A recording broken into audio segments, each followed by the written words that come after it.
guys, what's up? In today's video, we're going to be talking about 10 of the best money decisions that you could make in your 20s.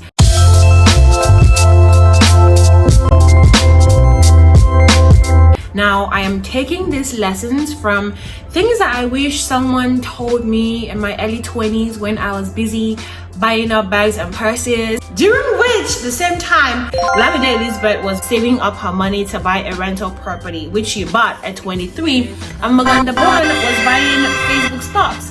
Me, Diamond, I was busy buying shoes and bags. Okay, so here are just 10 of the best money decisions that you could make for yourself if you are in your 20s. Even though I have made these decisions pretty late in my 20s, I still feel like it's a good time to start. The first point is, don't move out of your parents' home unless you absolutely have to. So if you are in your 20s or you're in your 30s and you are currently living in your parents' house, you might be feeling like you're too old to be living there. A lot of your friends are moving out. I'm gonna tell you, don't move out unless you absolutely have to, no matter how tempting it is. And the reason why I say this is because, listen, adulting comes with bills. And the longer you can delay paying the bills, the better for you, okay? And these bills wear like 6-foot-inch heels and they are consistent. I'm gonna tell you, when you're leaving your parents' house, it kind of takes the stress off of you, especially if you're lucky enough to be living in a home where certain things are provided. So you have electricity, you have water, the rent is paid, you have food. Child, those things outside of your parents' house, when you start paying them for yourself, by yourself, you will realize how expensive it is to fund electricity, put water in your home, buy food. So if you are able to delay the process of paying those bills, honey, jump on it and do exactly that. If you're able to live with a family member who is, you're well treated and they're providing certain things for you, take advantage of that. Now, don't just take advantage of that and sit on your behind. No. Use that time to start to build your investment, your emergency fund, your savings. Like, don't go buying clothes, shoes, partying or one bed just because you feel like you don't have bills to pay. Be wise about your money. Let this be the time that you start to accumulate your emergency fund. Figure out what your monthly cost of living is. Just by asking your family or whoever you're with how much they spend on electricity every month, how much they spend on water, how much they spend on food, it will give you an idea for what it could be that it would cost you to live on your own. Ask your friends who are living on their own what their monthly expense total cost looks like, okay? Your reasonable friends, not your friends who are going to one bed every Saturday. Your friends who are a bit more reasonable with their money. So for example, when I was living on my own, my monthly cost was around 132,000 on a good month. That's how much I was spending on food, electricity, gas, all those things came up to 132,000. On a bad month, I was running into the 150s. If I were to start the process of saving and building my emergency fund, my goal would be to save, at least 80,000-90,000 for, 4-month one. So 80. That would be my goal, that my savings account should have 500K.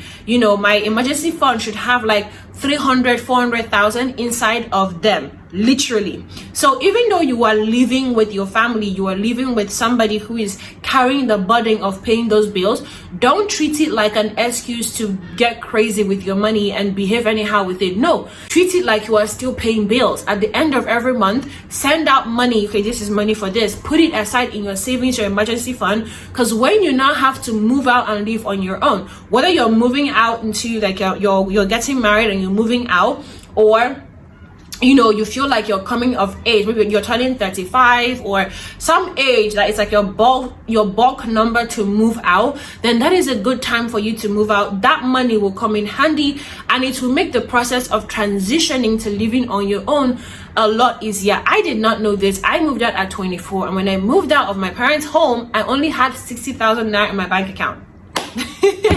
It's embarrassing to even say, but that's $120. And this was when I moved to Lagos. So I moved on that money.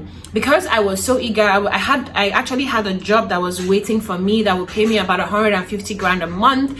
And coming from the east where I lived, on 150 grand a month, I just figured, oh, that's good money. Because when I was living in my father's house, then I did not understand what the cost of living was. So I just thought 150k a month, I'm going to be balling. The second thing would be have 4 main accounts. So most people run and manage their entire money from one account, and there's no way for you to manage your money right if your one account is for your expense, your savings, your investments, all of these things. In fact, what that shows is that you have no intention to invest, you have no intention to save, because you are using one account for every single thing.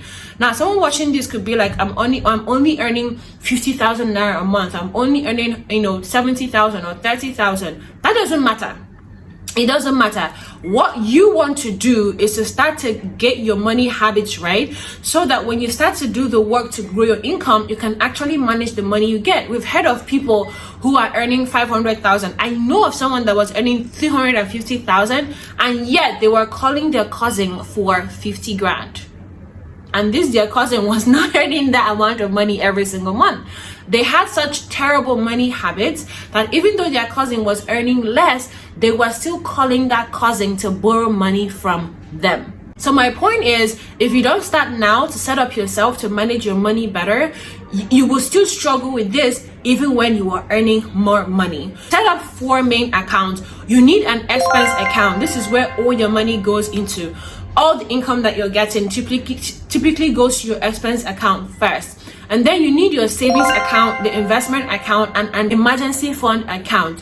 So every time you get paid, you're supposed to disburse money to these different accounts. Which will bring me to point number 3. Start using the 10-10-10-70 method to manage your money. This method just makes it so much easier for me to manage my own money. And just so you guys know, it's a process to start practicing this particular method, because I'll be honest with you guys, there are times when I really fall off my investing or fall off my saving or fall off using this method, but because of how this method is designed, it's very easy for you to get back on track. If you start doing this and after 2 months or 1 month you fall off, that doesn't mean that you don't know how to manage your money or you're so terrible at it. No, you're learning something new and you are allowed to make the mistakes and then get right back on track. Okay, so what exactly is the 10-10-10-70 method? I've talked about this over and over on my Instagram handle. If you're not on Instagram, you won't be seeing some of the top articles, high value articles that I drop on money management and personal development. Okay, so the 10-10-10-70 method essentially is a system where every time you get paid, you send 10% of your income to your savings, 10% of your income to your emergency fund, 10% of your income to your investment account, and keep the remaining 70% for yourself to do with your living expenses, what you want to do. Imagine that you get paid 200k for something. You send 20% to your investment account, 20 to your savings, 20 to your emergency, and then you keep 140 grand for yourself. If you get paid $1,000 for something, you send $100 to your savings, $100 to your emergency fund, and $100 to your investment account, and you keep $700 to yourself. This method makes it so much easier for you to get a grip on managing your money. Before you start the process of spending that money, make the decision to use this particular system to send that 10-10-10% out, so that at the end of the month when you're looking at it, you can actually see that, okay, fine, maybe I spent my $700 doing 1, 2, 3 things, but I invested, I saved, I built up my emergency fund account. It makes you feel good when it comes to your money. The 4th decision is the decision to build multiple income streams. Okay, a lot of our parents live their entire life earning from one particular source, and it's such a dangerous thing to do, because if that source of income starts to falter, how exactly are you going to, keep money flowing in for yourself? This is a very tough thing to start. It's just easy to say build multiple income streams, but right now I only have 3 income streams, and one of them doesn't even bring in that much money. The other one is not consistent, so sometimes I could earn as much as $500, other times I could earn $1,000, and other times I earn way less or even nothing. So I'm not sitting down here being like, oh, guess what, look at me, I have multiple income streams that's all figured out. No, I'm still trying to figure it out. Like, I'm learning all these lessons in my late 20s and being intentional about them. So what I want to say is that building multiple income streams, it takes time, it takes consistency, and it takes patience. The people that we see now who are earning $100,000, 1.7 million from their multiple streams of income did not start that process overnight. So be patient with yourself. I will share in a future video how exactly to go about building multiple income streams for yourself. But in the meantime, I want you to just know that it is a process. Be patient with yourself and allow yourself to start to build the foundation for you to get to a point where a year from now, 2 years from now, you are making money from multiple income streams. The foundation that you lay now is what would allow you to make that kind of money consistently. Another thing I would say about it is that your multiple income streams should not all be active. So there's active income and then there's passive income. I know that there's a third form, but at the end of the day, when it comes to your active income, this is money that you have to work to earn. So if you have a 9 to 5, if you freelance on the side, all of these are forms of active income, and if you have too many of them, you can burn out in the process of trying to earn more. Instead, have maybe 2 or 3 active income sources, and then have multiple passive income sources. Right now, I'm at that point where I'm laying the foundation for my multiple income streams. I'm not reaping the rewards yet. I'm very far from reaping the rewards, but I know that if I'm consistent, 5 years, 2 years, 3 years from now, I will be reaping the benefit of doing the work right now. The fourth decision that I would mention for us to make, for anyone to make in their 20s, earn a high value skill. I learned in my middle 20s that the fastest way to get yourself out of financial distress is to have a high value skill. It's not to go and start an online business. Like, lots of people are starting businesses. Very, very few people are gaining any kind of success from, those businesses. Also not for you to go and start to try and get a higher degree. Like, no. Even though these other options work, but the fastest way is to get a high value skill. Right now, there are skills in the tech spaces that pay a lot of coins in dollars, in pounds, right? And so figuring out a high value skill that you are really interested in and investing the time to learn it, that is more likely to help you get out of financial distress, because it will set you up to earn more money. And if you earn more money and you're using the 10-10-10-17 method, you can actually start to put aside money in your investment for your future. You can start to create the systems that allow you to earn multiple streams of income. But the fastest way to get out of financial distress is to learn a high value skill. And you can literally learn these skills using the internet. A lot of the skills that I have used to take myself from broke to becoming a millionaire within like 7 months, these skills are things that I learned for free on the internet and through consistent practice. And if you have a high value skill, you could always create a business around that skill and start to work for yourself. The next money decision that you can make for yourself if you're in your 20s or your 30s is to earn in dollars or pounds. Now, if you're already living in a country or earning in dollars or pounds, this is not for you. But if you are living in a country where the currency doesn't have a lot of value, or it's a very wobbly currency like the Naira, the best thing you can do for yourself in your 20s is to figure out how to start earning in dollars and pounds. Because of the way the world is designed, remote work is existent. And don't let people be like, oh, no one is going to hire Nigerians, blah, blah, blah, blah, blah. If you have the high value skills, people will hire you from different parts of the world. Facts, okay? I know someone who is very close to me who works at a company where most of the employees are working from India. And the reason why they even have those jobs is because they have the high value skills that the company needs. So if you are in that position where you're living in a third world country or a developing country, or a war-ridden country where there are no jobs or the value of the currency is really low, the worst thing you would do is to subject yourself to earning based on the value of your local currency. Earn your high value skills and start to earn in dollars. There are platforms. If you go on the internet, you Google how to create a solid resume, how to position yourself to get high value remote jobs out of Nigeria. There are spaces like this. There are people who are earning, who are earning the same amount of money you want to earn right here in Nigeria, working for companies on a global scale. So at the end of the day, don't allow small minds tell you it's not possible. It is extremely possible. The question is, are you willing to do the research? Are you willing to face the rejection? Are you willing to show up and do the work?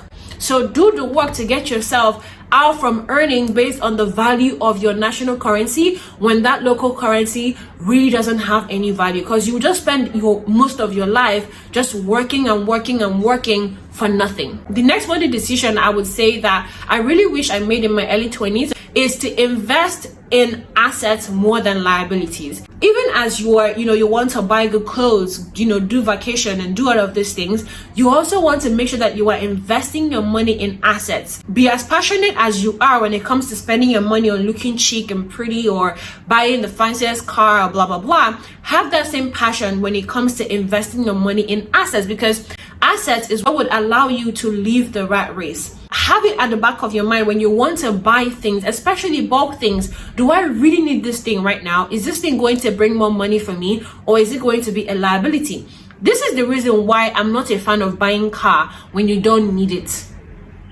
Okay, if you're someone that is living in a major city like Lagos, I would say yes, a car is a good thing to buy. But again, you don't need it to be a Range Rover. You don't need it to be a Benz. It can just be a Corolla that gets you from one point to the other and it's functioning well. But a car is a good thing to buy if you're in that kind of city. But if you are living in a slow-paced city and you don't actually need a car, you can move around using keke napevs or bikes or buses. Why are you buying a car? Because cars can become major liabilities. And I'll tell you, because I had a car for years. And I remember when I was living on my own and my car started to have all these problems, I was just putting my money into the car because I wanted it to work for me. I was living in Lagos then, and I was just putting so much money into that car. And looking back, it never really amounted to much. So yes, it's cool to have a car, you can drive to places, but your car can just as quickly become a liability if you don't have if it's not able to bring back money for you. I wasn't using that car to go to business meetings where good money was paid to me. I wasn't using that car to go to a job where I was being paid well. So somehow the car was not bringing back any money for me. The next best decision that I believe you would make in your 20s when it comes to money is to invest in your own personal development. So there's this quote that I love, and it says that no matter what we do, we would never be able to grow past our own levels of personal development.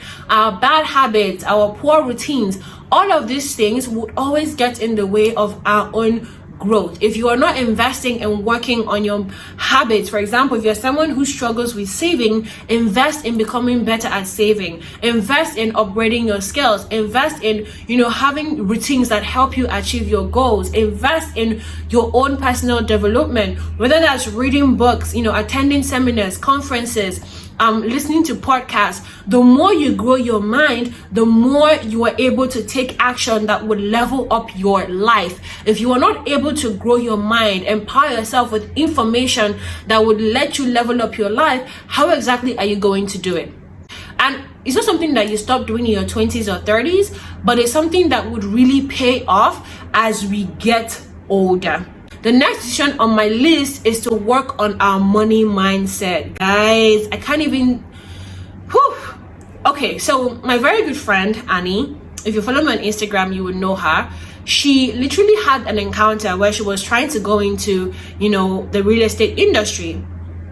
And somebody who had been in this industry for almost 4 years sits down and is telling her how there's no way you will start in your first year and you're earning up to $1 million in real estate. It takes time. She's been working in the industry for almost 3 years now, and she's only made $150,000.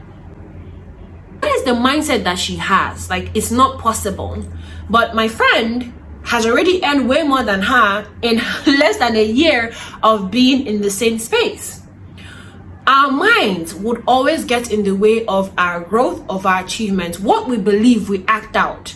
If you believe that it's not possible for someone to be earning 1.7 million naira a month in Nigeria, there's no way in hell you're going to do it. So at the end of the day, the point I'm trying to make is what you believe here what you believe in your mind is possible or not possible, that is what is going to guide your ability to take action. So if you believe that it's not possible to be in Nigeria today and be earning 1 million naira a month, you're not going to seek the knowledge, the information, do the research for you to be able to do it for yourself. If you don't believe it's possible, why would you take action towards doing it for yourself? If you don't believe it's possible, the first time you get rejected or you fail or you make a mistake, you're going to stop taking action. You're going to quit. Because here in your mind, you don't believe it's possible. If you don't believe it's possible to become a millionaire at 20, why would you try? So when it comes to our money, our financial reality, again, our minds can become very, very powerful blocks